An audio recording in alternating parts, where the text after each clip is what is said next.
And now we're going to do lesson 6.12, solve problems involving multiplication. The math warm-up starts on page 143. We've already done that, talked about what we know about 1 year. So we're going to move on to page 144. A baby elephant was born exactly 48 weeks ago. How many days old is she? So how could we find this out? This is going to require some thought. How could we find this out? Noah?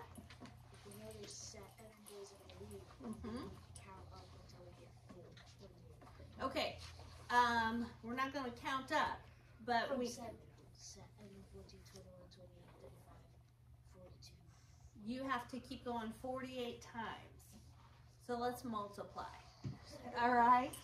So, but yes, there are 7 days in a week. So Asher, what we're doing is we are looking at weeks and days here, right? And I know that there is 1 week is equal to 7 days, right? And we want to know how many days old this baby elephant is that was born 48 weeks ago.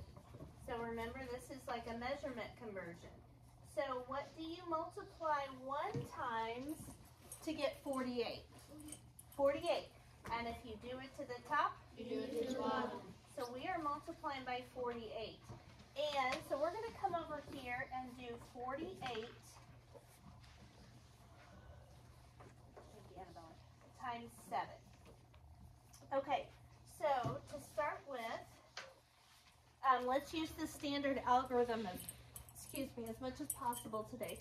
Kinsley, what do we multiply together first? 7 times 8. Yes, 7 times 8, and we underline as we go. So 7 times 8 equals, Daniel? 56. I'm going to put down the 6, the ones place digit, carry the 5 up top. Now what do I do? Damaris. 7 times 4, which equals? Shout it out if you know. 28. 28. And then we still have to do what? Damaris? Add the 5. So 7 times 4 is 28. Our last step is to add the 5. This is a common mistake that students make, forgetting to add the 5 in. So I put a little plus sign in front of it to remind myself I've done it. So 28 plus 5. So I'm going to go 28 and add 5 more. 28, 29, 30, 31, 32, 33. So 33, and there's, I'm going to put down the 3, and there's nowhere to carry the other 3 to, so it goes down here as well. So 336, and our label comes over days. So the answer to the question, how many days old is she? 336 days. Okay, next one. A leap year has 366 days. A non-leap year, or a common year, has 365 days. How many days are in 3 leap years? So we know a leap year has, so 1 leap year has 366 days. So copy that down. And so it wants to know how many days are there in 3 leap years. Hands down, please. Copy this down. 3 leap years. So, what do you multiply 1 times to get 3? Annabella? What do you multiply 1 times to get 3? 1.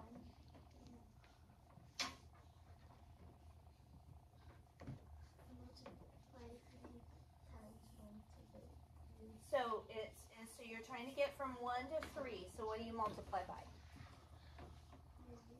3, yes. So we're going to multiply by 3. And if we do it to the top,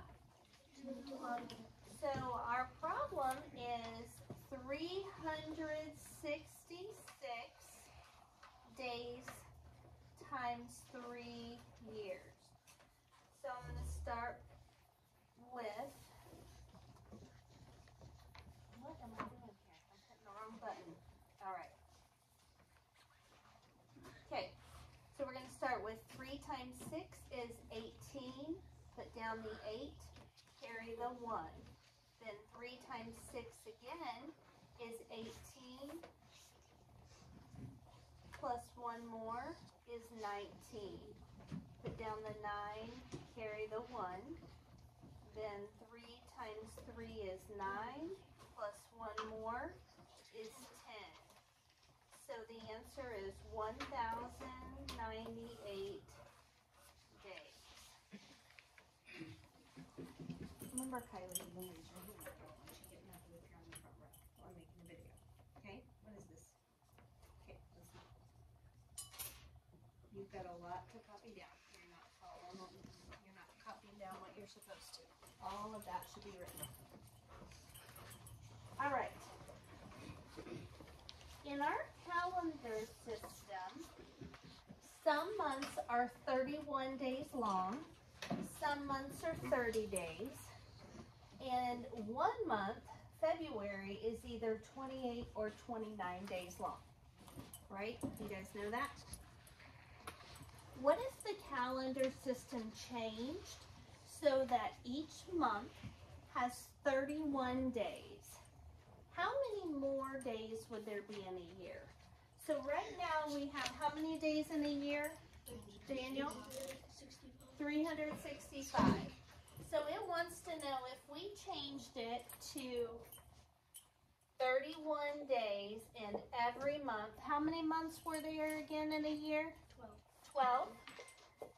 If all of the months had 31 days, it wants to know how many more days there would be. So let's start with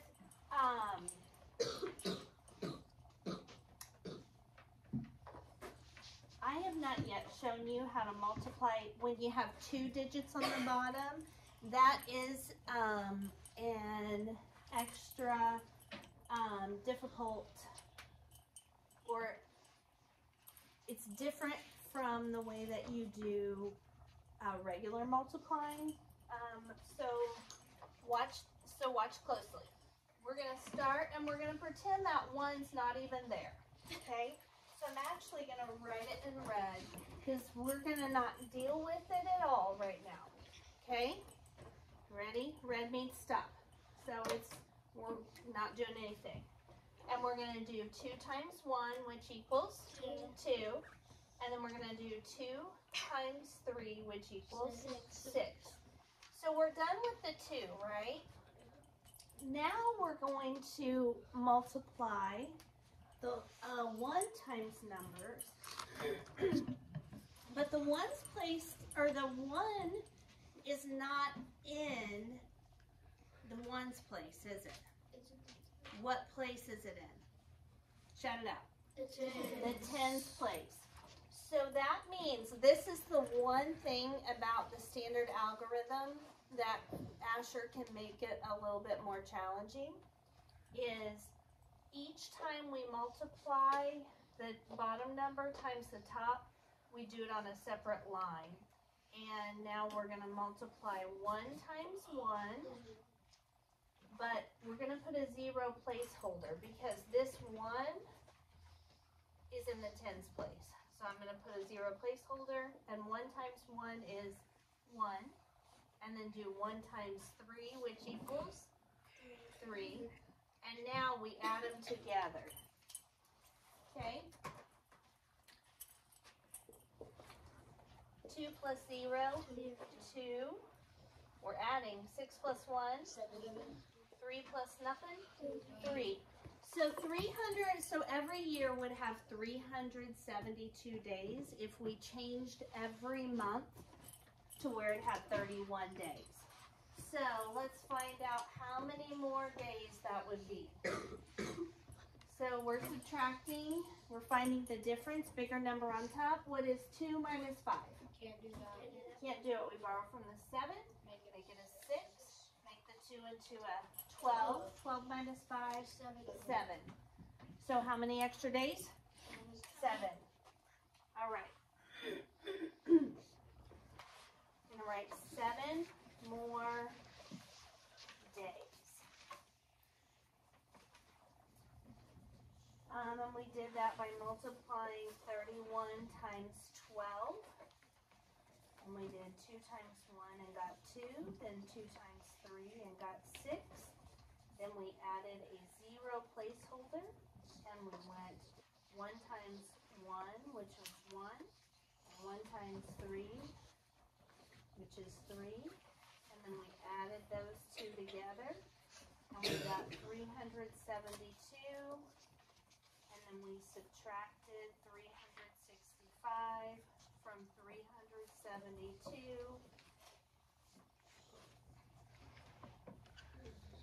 And we got 7.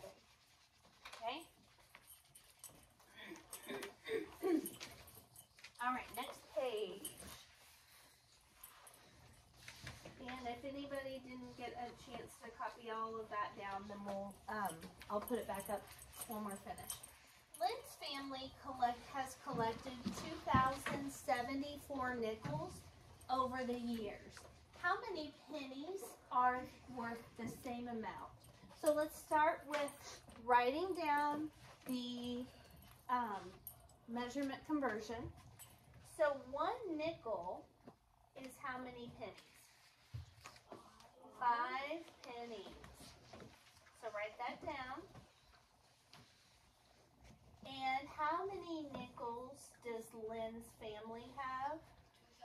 2,074. Yes, 2,074 nickels. And then, what do you multiply 1 times to get 2,074? Kinsley? 2,074. And if you do it to the top, you do it to the bottom. So, the multiplication problem we are doing here is 2,074 times 5. So we're going to write 2,074 times 5. All right. First, 5 times 4 is what? Shout it out. 20. Put down the 0, carry the 2 above the 7. Okay? Then we're going to go 5 times 7 is what? 35. 35 plus 2 more. 37. So we put down the 7, carry the 3. What is 5 times 0? 5. 0 plus 3 more. 3. And then the last one is 5 times 2, which is 10. And there's nowhere to carry that 1, 2, so it comes down here as well. So how many pennies are worth the same amount? 10,370 pennies.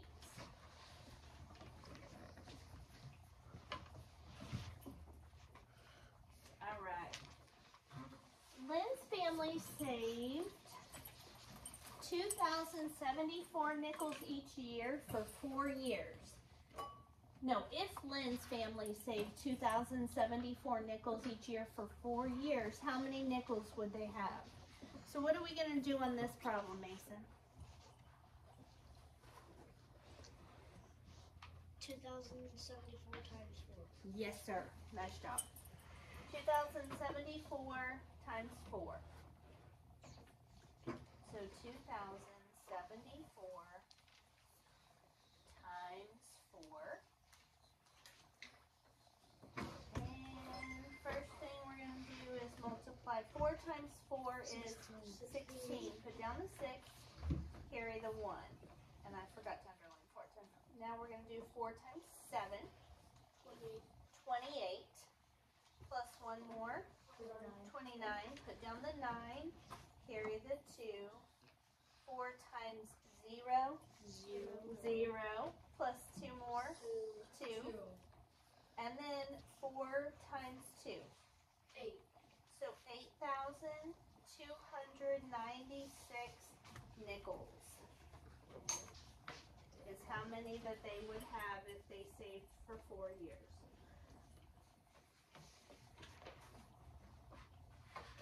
All right. So this is actually the last page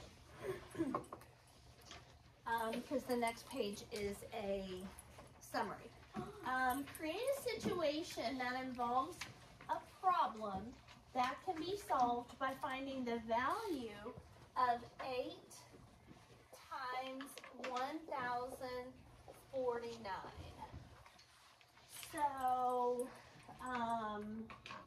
for example, you might say, I might say, 8 of my students have each have 1,049 pennies. If they put all their pennies in a big pot, how many would they have all together? So that would be the kind of situation. I'm going to let you guys come up with something and then on your own if you want to. But this is the problem we're doing. 1,049 times 8. So we're going to start with 8 times 9. What does that equal? Shout it out. 72. Put down the 2, carry the 7. Then we're going to do 8 times 4. 32 plus 7. 39. Put down the 9, carry the 3. 8 times 0. 0. Plus 3 more. 3. And then 8 times 1, 8. So if 8 of my students each had 1,049 pennies, and they put them all together in a big pot, they would have 8,392 pennies. Your practice pages today, we're going to go through the summary. Let me see where we're at. Let's go through the summary real quick, and then I'm going to cut the video so you guys can do your practice pages. Section summary. In this section, we learn to multiply factors whose products are greater than 100. So the answer to their multiplication problem was greater than 100, using different representations and strategies to do so. When working with multi-digit factors, it helps to decompose them by place value. Putting them in expanded form is what they're referring to, before multiplying. For example, to find the value of 4 times 532, we can decompose 5,342. I think I was reading that wrong. Into expanded form, 5,000 plus 300 plus 40 plus 2, and then use a diagram or an algorithm to help us multiply. So they put 5,340 and 2, and then the 4 on the short side, and then they found all the numbers and got the product. On this one, they use the partial products method, which means they put the little zeros after these numbers, and they did 4 times 2 is 8, 4 times 40 is 160, 4 times 300 is 1,200, and 4 times 5,000 is 20,000, and they stacked them and added them. In both the diagram and the algorithm, 20,000, 1,200, and 160 and 8 are called partial products. They are the result of multiplying each decomposed part of 5,342 by 4. We can do the same to multiply a 2-digit number by another 2-digit number. for example, here are two ways to find the value of 31 times 15. The 31 is decomposed into 30 plus 1, and 15 is decomposed into 10 plus 5. Then they multiplied what was on the left by what was on top of each box, and then they got the partial products, and then they could stack 300, 150, 10, and 5 to get the answer, or they could do partial products by saying 5 times 1 is 5, 5 times 30 is 150, 10 times 1 is 10, and 10 times 30 is 300. Stacked them and added them, okay?